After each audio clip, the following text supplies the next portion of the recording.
The room went quiet before I even sat down. Not the comfortable kind of quiet that settles over a table when everyone is busy passing bread or pouring wine. This was the kind that comes with an agenda, the kind where people have already decided something about you before you walk through the door, and they're just waiting for the right moment to let you know it. I set my purse down on the chair beside me and smiled at my mother-in-law the way I had learned to smile at her over 11 years of marriage to her son. Warm enough to seem genuine, distant enough to protect myself. She had redecorated the dining room again, new curtains, cream-colored this time, with little gold tassels that probably cost more than my first car. She noticed me noticing them and said nothing. My husband, Aaron, was already at the table. He looked up when I came in and gave me that small apologetic tilt of his head that I had also learned to read over 11 years. It meant, I know. I'm sorry. Just get through tonight. I pulled out my chair and sat down next to him. Across the table, his sister, Diana, was refilling her wine glass. She looked at me the way she always looked at me, like I was a stain on something expensive that no one had figured out how to remove yet. Margaret, she said, as if my name itself were a mild disappointment. Diana, I said back, the same way. My mother-in-law, Eleanor, emerged from the kitchen carrying a ceramic dish with both hands, moving the way she always moved, slowly, deliberately, like a woman who understood that every entrance she made was worth watching. She was 71 years old and had never in her life walked into a room without expecting to be looked at. She set the dish in the center of the table with a small satisfied exhale and sat at the head, smoothing her napkin across her lap. Now that we're all here, she said, looking over me briefly before looking away. That was the whole of her greeting. 11 years, and that was still the whole of it. The dinner was roast chicken and twice-baked potatoes and a green bean salad that Eleanor made every year at Christmas and also whenever she wanted to remind everyone that she was the kind of woman who made things from scratch. We ate in the way that Aaron's family always ate, with conversation that sounded polite on the surface and wasn't, not really. Not if you had been at enough of these dinners to understand the language underneath the language. Diana talked about her son's soccer team. Eleanor asked Aaron about a work project. Aaron answered in the careful way he answered his mother, giving her just enough to seem forthcoming while revealing nothing that could be used later. I ate my green beans and said the things that were expected of me, and waited, because I had been waiting for this particular dinner for 6 weeks, and I had learned by then that patience was a muscle, and I had gotten very good at using it. It was after the second pour of wine that Eleanor set her fork down beside her plate with a small, deliberate click. I've been meaning to talk about the property, she said. The word landed on the table like something dropped from a height. Aaron straightened slightly beside me. Diana, across from us, went very still in the way that people go still when they already know what's coming. The Ridgewood house, Eleanor continued, smoothing the edge of her napkin. I've made a decision about what happens to it after I'm gone. The Ridgewood house was Eleanor's lake house, 4 bedrooms, a wraparound porch, 2 acres of waterfront property in western Connecticut that her late husband had bought in 1987 and that had been in the family ever since. Aaron had grown up spending summers there. We had spent the first week of our honeymoon there. It was where our daughter, Clara, had learned to swim at age 4, holding Aaron's hands in the shallow water near the dock, shrieking with delight each time a small wave lifted her off her feet. I think that's something we could discuss privately, Aaron said carefully. There's nothing to discuss, Eleanor said. I've already decided. She looked at Diana briefly, a look that passed between them fast and quiet, and I caught it the way you catch something from the corner of your eye quickly, without being sure what you've seen. The house goes to Diana. The room was very quiet. Mom, Aaron said. I've spoken with the attorney. It's been drawn up. She picked her fork back up. Diana has always been more involved in the upkeep. It makes sense. I sat very still. Not because I was shocked, because I wasn't. Not entirely. I sat still because I was thinking about the folder in my purse on the chair beside me. And I was making a decision about whether tonight was the night. I decided that it was.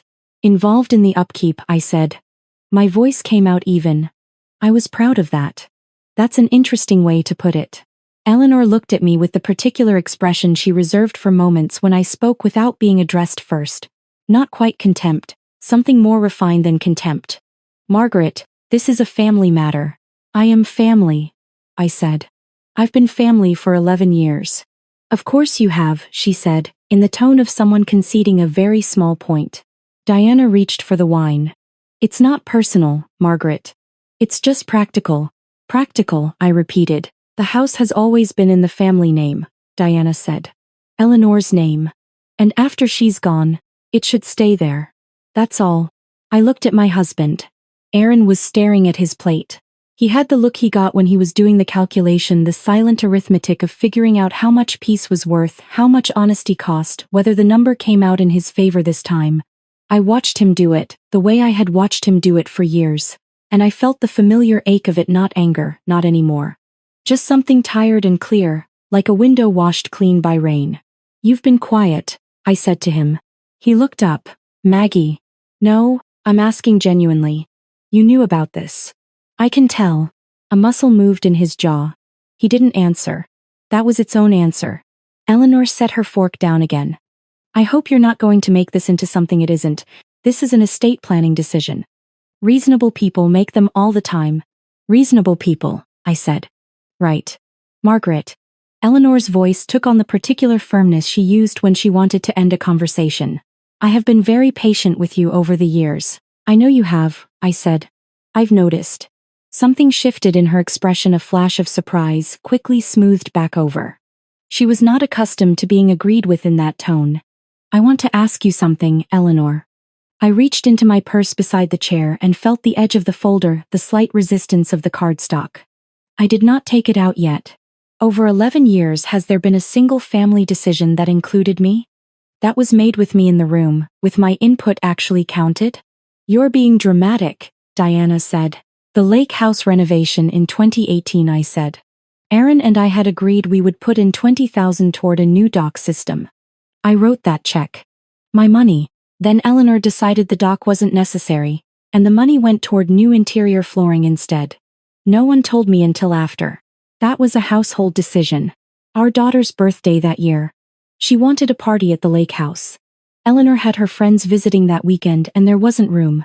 Clara cried for 2 days. I kept my voice level. Christmas 2021. I spent 4 months finding a dining table I thought Eleanor would love, antique, New England, the right dimensions for this room. Erin said she'd be thrilled. She returned it, didn't mention it to me. I found out from the delivery company. I paused. I'm not trying to list grievances. I'm just answering your statement. About patience.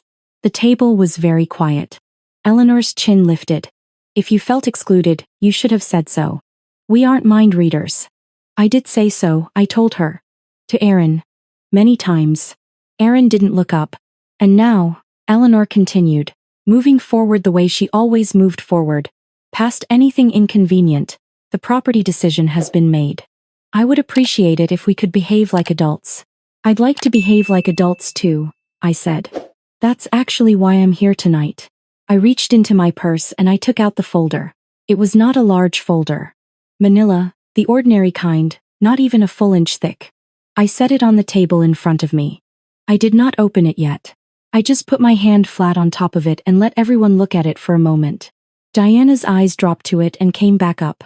Eleanor looked at it the way you look at something when you're trying very hard to appear as though you aren't looking at it. What is that?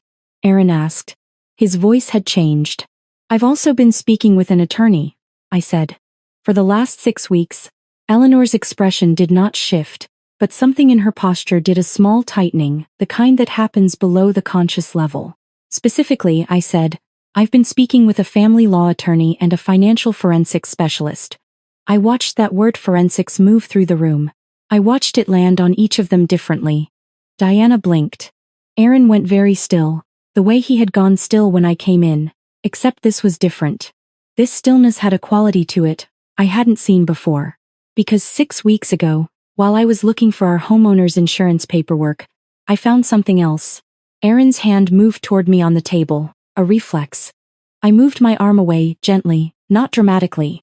The Ridgewood property, I said. I know that you've decided to leave it to Diana. What I didn't know, until 6 weeks ago, was that Aaron has already transferred his share of our marital assets, a number that my attorney tells me represents roughly 40% of our joint financial holdings, into a separate account. I opened the folder. I did not take out any papers. I just let the edge of the documents become visible.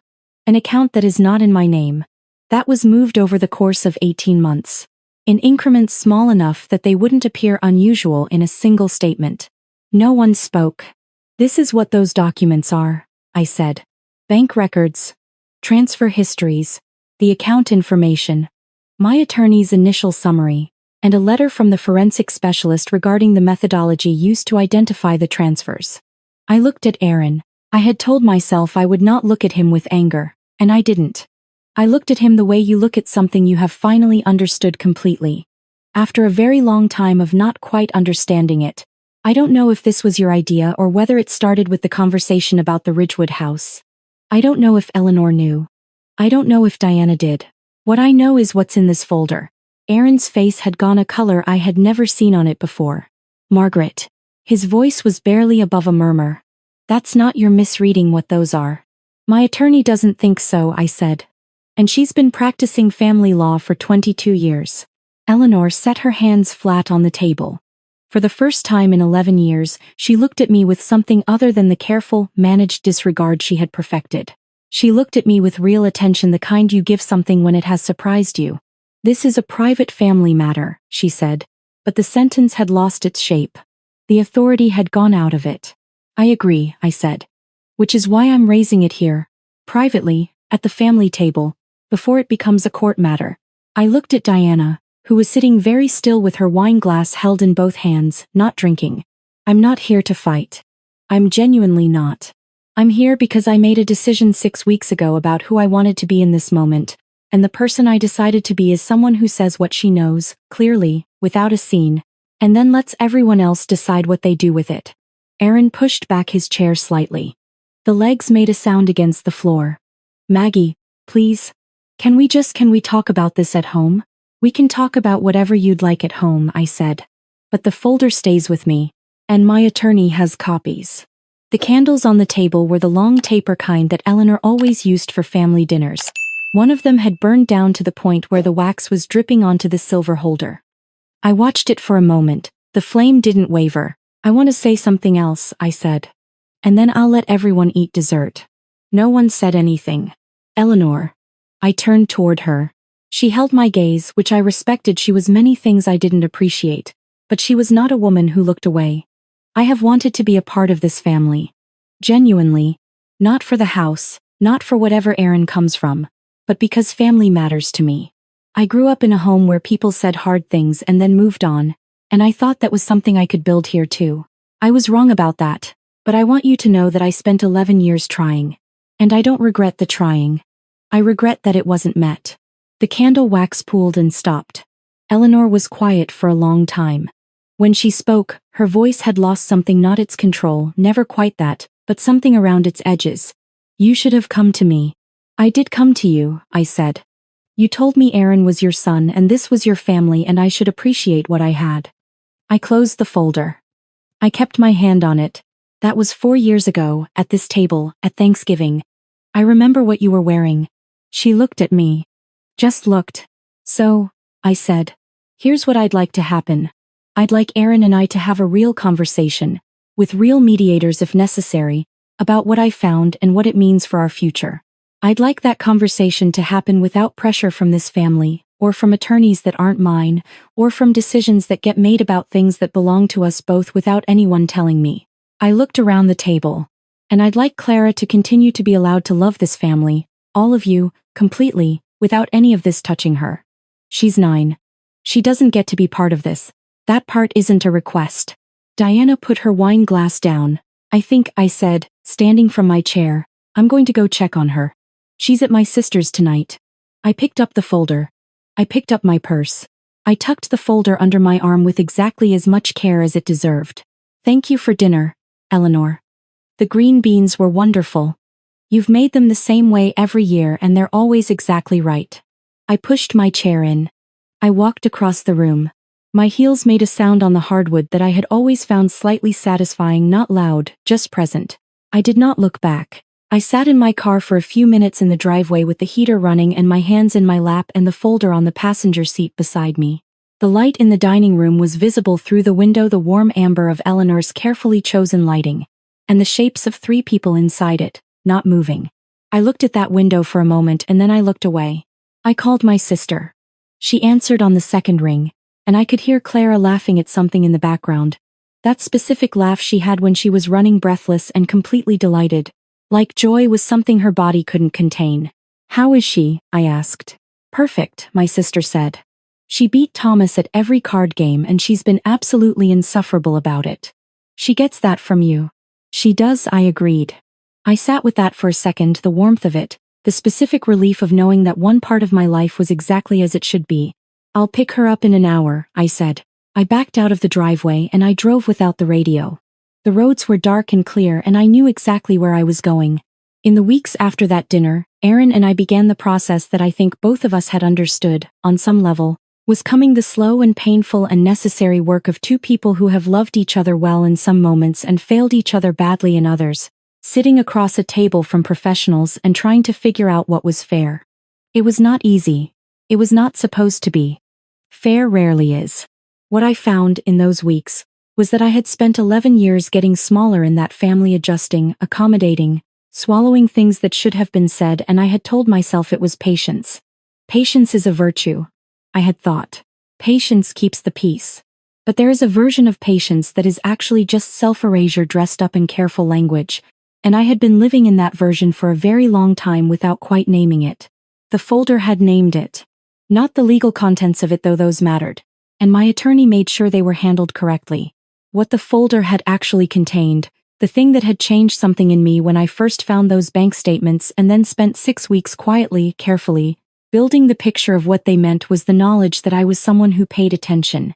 That I was someone who, when faced with something that required courage, could take the time to understand it fully before walking into the room. I had not screamed at Aaron.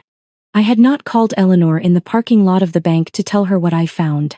I had not posted anything or told our mutual friends or made a single move that could not be reversed if I turned out to be wrong. I had just waited, and looked, and understood. And then I had walked into that dining room and I had set a folder on the table, and I had said what I knew, and I had watched the room shift on its axis. My daughter asked me once, about a month after that dinner, why Grandma Eleanor hadn't called in a while. We were making pancakes on a Saturday morning and Clara was in charge of the blueberries, which meant approximately half of them were going into the batter and half into her mouth. And I was watching her do it and feeling the kind of ordinary happiness that I had learned to treat as precious. I told her that Grandma Eleanor and I were working some things out, that adults sometimes needed time to figure out how to talk to each other.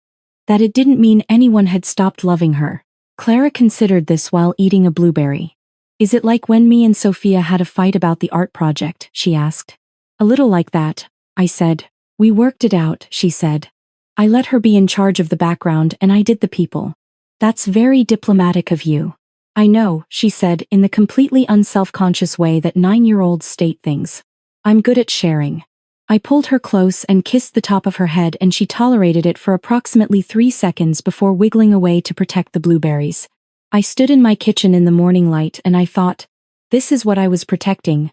Not the 40%. Not the Ridgewood house, which I had loved, and which I knew I would grieve not seeing the way I had seen it. Not the concept of being right, or winning, or any of the things that anger makes you think matter when actually they are just noise. This, the pancakes and the blueberries and the 9-year-old who was good at sharing. That was worth every minute of the 6 weeks I had spent building that folder. Worth every moment of sitting at that table and speaking clearly while my heart was doing something complicated inside my chest. Worth every second of the drive home, and the calls with my attorney, and the hard and necessary conversations that came after. There is a thing that people say that living well is the best revenge. I had always found that phrase a little hollow, because it made living well sound like it was in service of something else, like you were doing it to prove a point. But I think what it actually means, if you strip away the revenge part entirely, is just this: the best thing you can do, when someone has underestimated you, is to keep going. Clearly, carefully, with your folder under your arm and your daughter's laugh still in your ear and the knowledge of what you are made of held steady inside you like something that cannot be touched. I flipped the pancakes. Clara decided the blueberries needed more blueberries. Outside the window, it was an ordinary Saturday, bright and cold and completely ours. They say just forget. Move on like it's easy. But forgetting you feels like remembering someone I've never seen. I've been trying to erase you from the places in my mind, but the harder that I fight it, the more you're hard to leave behind. Every memory keeps slipping through the cracks I try to close, like a face I should remember, but somehow never know. Forgetting you feels impossible, like chasing something I can't hold, like trying to remember someone that I've never even known. I keep reaching through the silence for a past I can't undo, 'cause letting go of what we had feels like losing something true. Every moment turns to fragments, every thought just fades to blue, like I'm searching for a feeling that still only leads to you.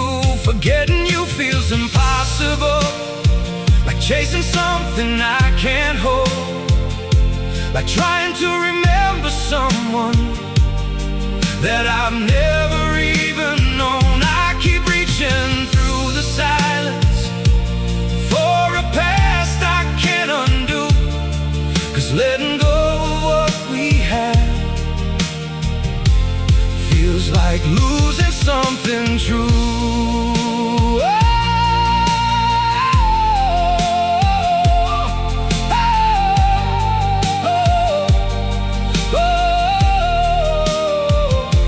If I never met you, maybe I would know just how to heal, but now every empty moment still reminds me what is real.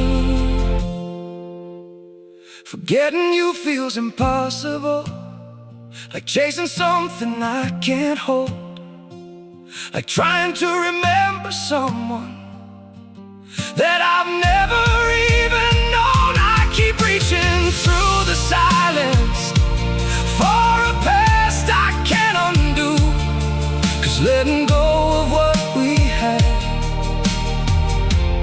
feels like losing something true.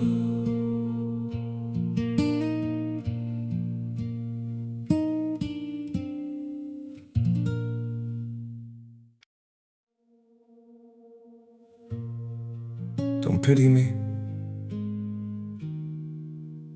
My heart doesn't need your mercy.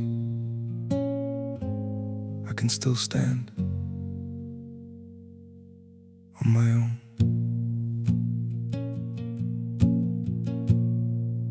I was broken by your leaving, fell deeper than I thought I would, but pain has taught me how to heal now and survive what once I couldn't.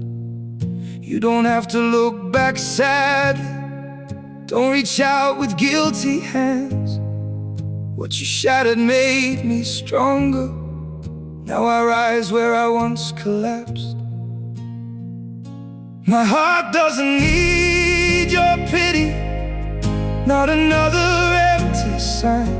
I've got enough strength left within me to rebuild this life of mine. My feet are steady through the sorrow, I can stand through all the pain. You don't have to save me, darling, I'll learn to breathe again. I once begged for your affection, now I've learned my worth in scars. And the man you left in pieces found his own way through the dark.